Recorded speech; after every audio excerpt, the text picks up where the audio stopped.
Passing the Tower of London, 5,000 fascists rally to their mobilization for the much advertised march through the East End. And Sir Oswald Mosley, black shirt leader, arrives at Royal Mint Street to inspect his followers. In Stepney, thousands of East Enders prepare to resist the invasion, barricading the path the fascists will take. The Battle of Cable Street of 1936 was a momentous event in which the working people of London came together and delivered a decisive blow against the menace of fascism which was ravaging Britain. The purpose of this video is to commemorate the bravery of those workers who valiantly fought Oswald Mosley and his gang of fascist black-shirt thugs, whilst also drawing some lessons for today's ongoing struggle against the emergence of the far right.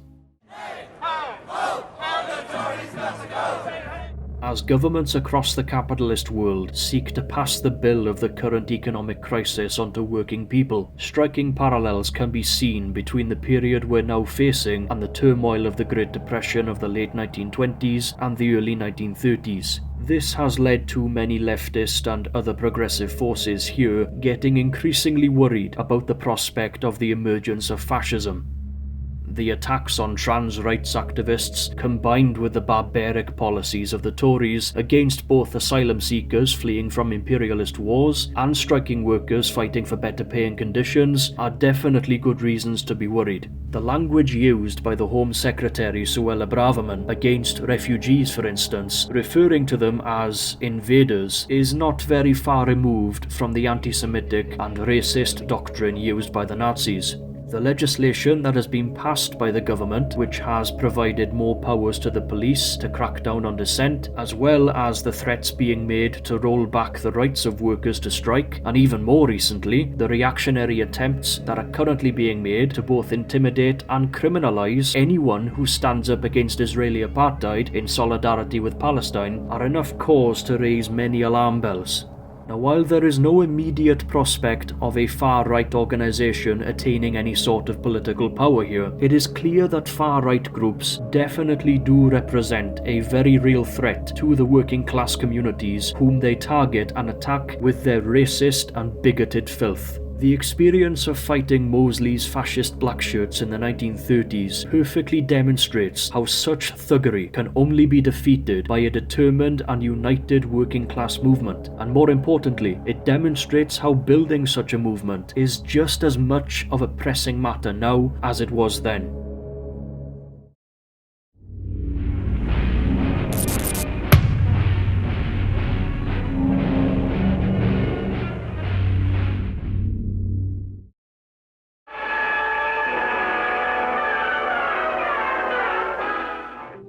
The period of the Great Depression from 1929 to 1933 was the worst crisis in the history of capitalism. In Britain alone, 3 million people were unemployed, and the government was carrying out barbaric attacks on working people to stamp out any form of dissent. At the same time, Benito Mussolini had solidified his fascist rule over Italy, and Adolf Hitler had taken power in Germany by 1933. It was in the midst of all of this turmoil that fascism started to emerge as a serious force here with the formation of the British Union of Fascists in 1932 by Oswald Mosley. Much like Hitler and Mussolini, Mosley and the British Union of Fascists had much of their support and funding from prominent capitalists and aristocrats, as well as the full backing of bourgeois-owned newspapers such as the Daily Mail. As well as having the full support of the capitalists, the British Union of Fascists also had close links with the Conservative Party, with several Tory MPs openly supporting Mosley, as they were totally united in a bid to crush the trade union and communist movement here in Britain. This is strikingly similar to the situation we find ourselves in today, where there is little to no difference at all between the policies of the Tories against asylum seekers and other marginalised people in our society and the rhetoric which is thrown out by the far right.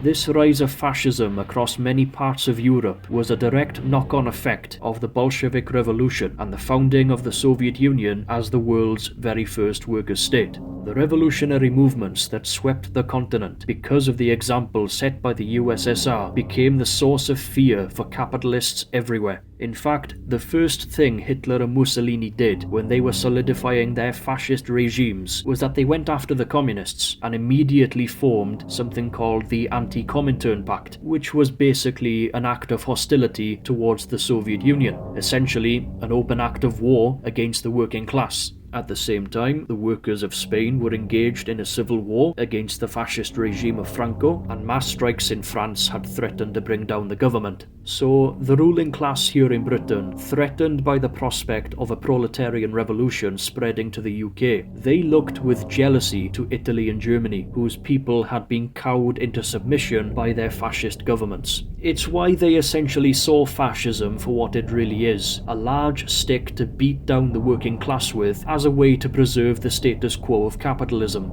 As a matter of fact, Winston Churchill himself confirmed this to be true by sharing his admiration of Benito Mussolini in 1927. Here's what he said, quote, "Italy has shown that there is a way of fighting the subversive forces which can rally the masses of the people, properly led, to value and wish to defend the honour and stability of civilized society. She has proven the necessary antidote to the Russian poison. Hereafter, no great nation will be unprovided with an ultimate means of protection against the cancerous growth of Bolshevism."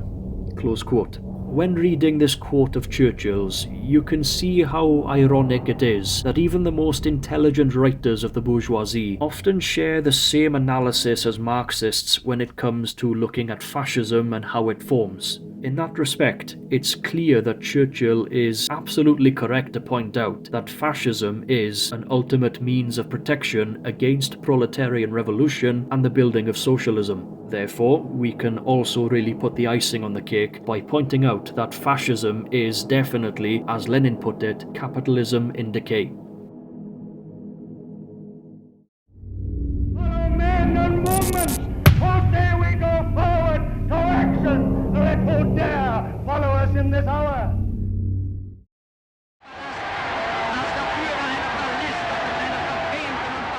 Unlike Italy, Germany and Spain, whose ruling classes had to hand over direct political power to fascists to crush workers' movements and preserve the capitalist status quo, the particular circumstances here in Britain meant that the establishment was able to emerge out of the slump that they were in. This goes without saying, however, that the British capitalists saw Mosley as a very useful tool who could be used to intimidate the working class in times of crisis. This was why the British Union of Fascists was able to operate without any consequences, getting as far as gaining the protection of the state and also getting some pretty handsome financial rewards from prominent sections of the ruling class. An example of this support that was seen in action was in 1934, when Mosley held a mass rally at Olympia in Kensington in London, during which a group of peaceful anti-fascist protesters infiltrated the rally and heckled him. In response, the fascists violently attacked the group of protesters, while the police not only stood by, but also joined in. With the support that they had from the ruling class, the British Union of Fascists grew steadily, and they began holding rallies and marches all over the country. They took a lot of inspiration from their Nazi counterparts in Germany, with military fatigues, swastika-like insignia, and a paramilitary group of thugs dressed in uniforms. It was also at around this period that the British Union of Fascists started putting a lot more emphasis on the anti-Semitic nature of their political program, and began focusing much of their activity in areas with significant populations of Jewish people. This change in tactics very strongly reflected the changing situation in Britain, as the deep crisis was beginning to pass, and with it, so too were the fears of the ruling class of the immediate prospect of a proletarian revolution. Unfortunately though, the wrath of Mosley and his black shirts wasn't over, as the East End of London became a major target of their activity, primarily due to how many Jewish people were living there. Much like the Nazis in Germany, the British Union of Fascists launched a campaign of terror where Jewish shops were vandalised and firebombed, and where workers and immigrants were physically attacked in the streets. Now, whilst the Tory, Labour and Liberal Party leaders alike all condemned the attacks, they didn't offer any solutions whatsoever. The best they could offer was to say that it was the responsibility of the police to deal with it, something which was very obviously not going to happen, as the police were doing absolutely nothing to stop the fascists, and they had, as a matter of fact, sent many police officers to protect the fascists in their rallies from the growing opposition that Mosley was facing from the working class.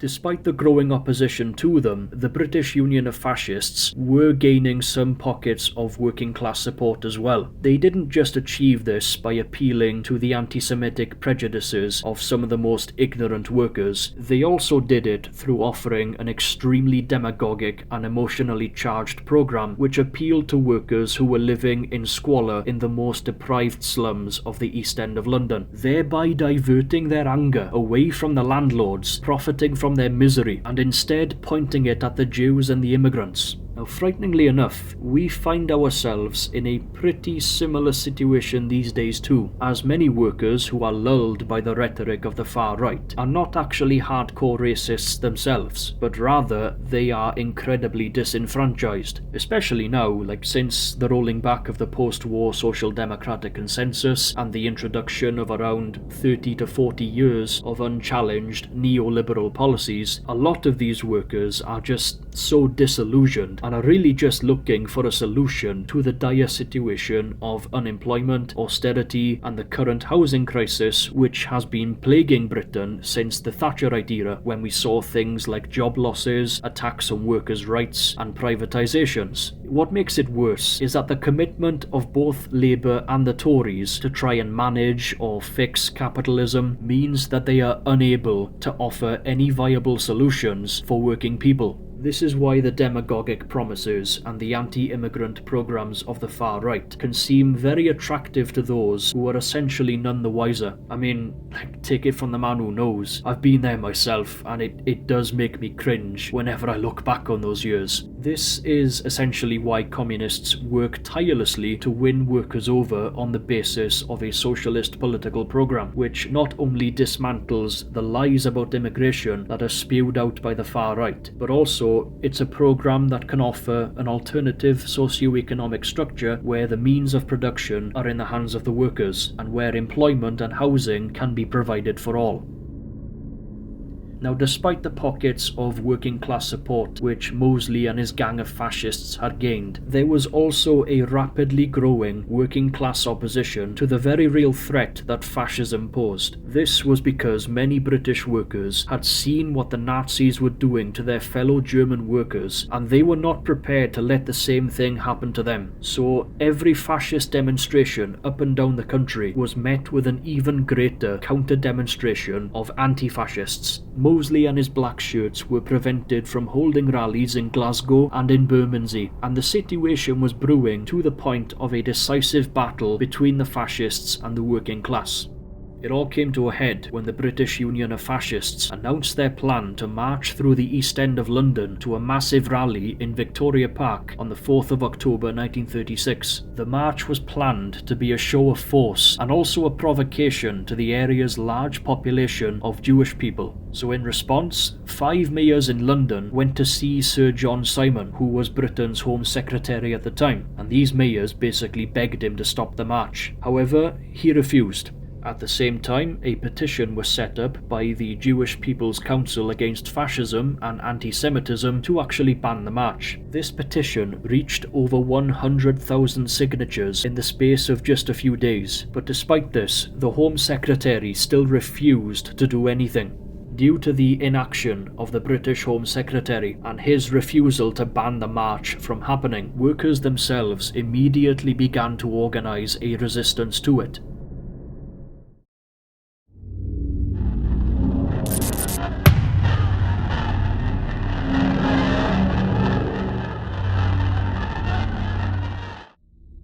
The Communist Party of Great Britain took a major leading role in organising this anti-fascist resistance. Many meetings were held all across London, posters were put up and flyers were distributed. At the same time, the Communist Party approached local trade unions and even the local Labour Party members to participate. Thousands of people came out to support the anti-fascists. This was despite the leaders of the bourgeois Labour Party telling everyone to stay at home and to just leave everything to the police. The lack of support from the Labour Party leaders is not a surprise, especially given the Labour Party's long history of union busting, crushing anti-colonial uprisings, murdering communists, and contributing to US-led imperialist wars all over the world. This is even before mentioning that it was the Labour Party who happily entered Britain into NATO, the warmongering organisation that was founded to threaten and provoke the Soviet Union. Now, I have done a video on this topic on the channel before, so if you are interested, there'll be a link in the description.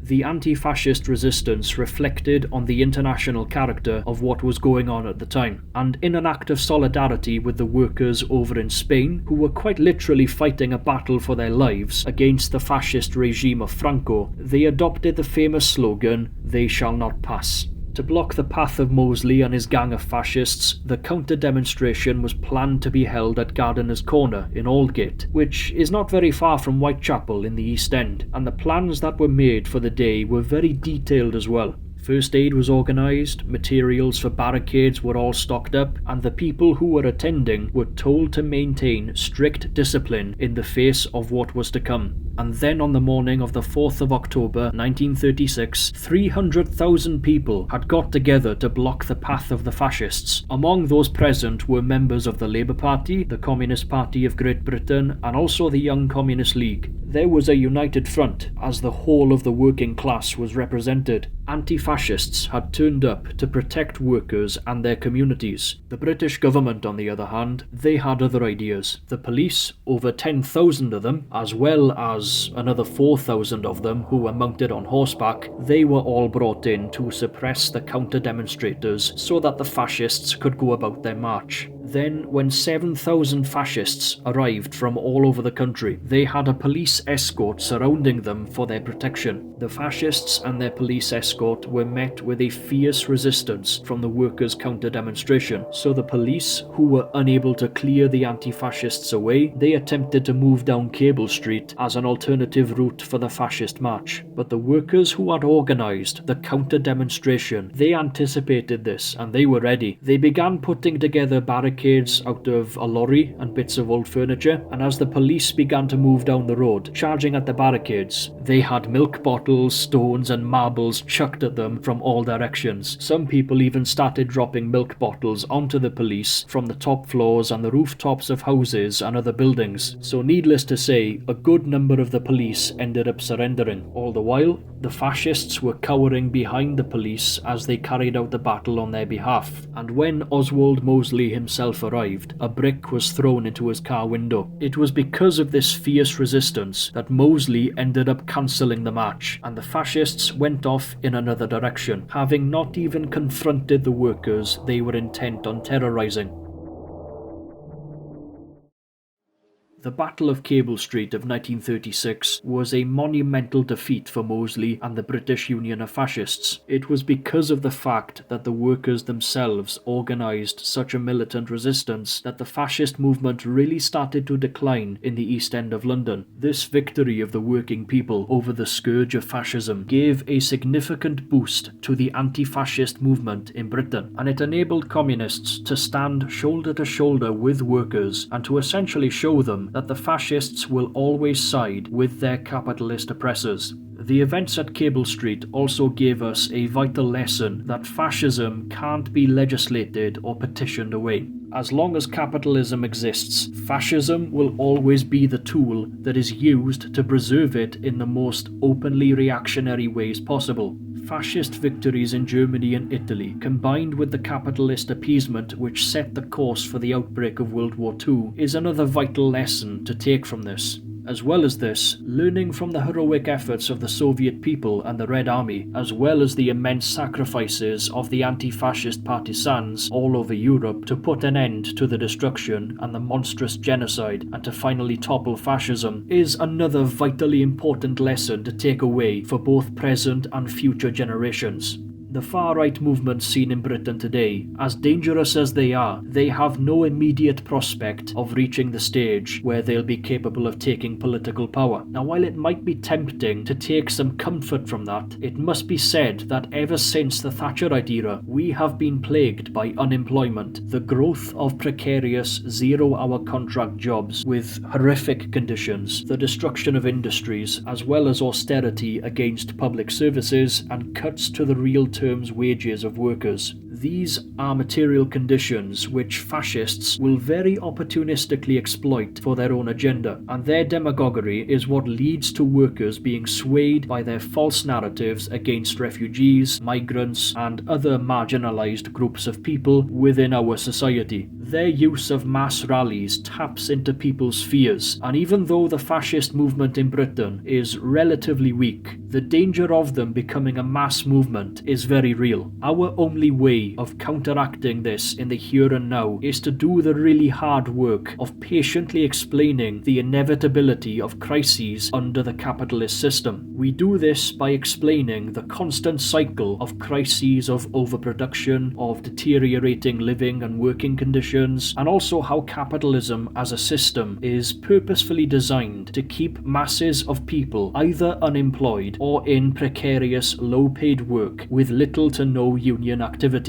The reason why this hard work must be done is because the liberal response all too often just gives fascists a platform. But at the same time, the growth of fascist ideas and far-right organisations and their infiltration into the working class is also our fault on a collective level. I say this because it's a very strong reflection of the failure of left-wing organisations here in the West in particular to offer the leadership that the working class desperately needs. It's quite simple really. If we are not taking the demands of the people on board, then we seriously risk losing touch with them, and opportunistic far-right forces who lie through their teeth with all sorts of promises of taking back control will just end up selling out to the interests of big business, and it'll be the very workers who we are trying to represent who will be threatened, along with minority groups, women and socialists, just as we have seen through history. This is why the working class overthrowing capitalism through acquiring political, economic and state power is the most pressing point to work towards, because while the objectives of anti-fascism are good principles to build a workers' movement on, and whilst we should convey our support and solidarity to groups who carry out anti-fascist activities, it's worth noting that anti-fascism in itself does have its limitations politically. The exact same thing can be said for trade unionism, as while that in itself is in fact a very good foundation for building a working class movement, it can only take us so far on the economic front. This is what highlights the importance of a communist party, that is, a disciplined and militant organisation led by the most class-conscious workers who not only do have and should have a deep connection with the people, but also a tradition of living, breathing and applying Marxism-Leninism to ever-changing material conditions. Only through having a vanguard force such as this will the proletariat be able to navigate the best course of action to build genuine political and economic power for themselves, as opposed to going down the road of spontaneity, where genuinely progressive mass movements end up fizzling out just as quickly as they arise because of their lack of leadership, namely a class-conscious leadership which can instill discipline to help these movements sail away from spontaneous activities which inevitably leads to them merely being seen as trends rather than a force for change. If history has taught us anything, it's that fascism can only well and truly be defeated by the overthrow and the total destruction of capitalism. Capitalism is the socio-economic structure which breeds the conditions for fascism to manifest in the first place. I mean, Friedrich Engels said it right.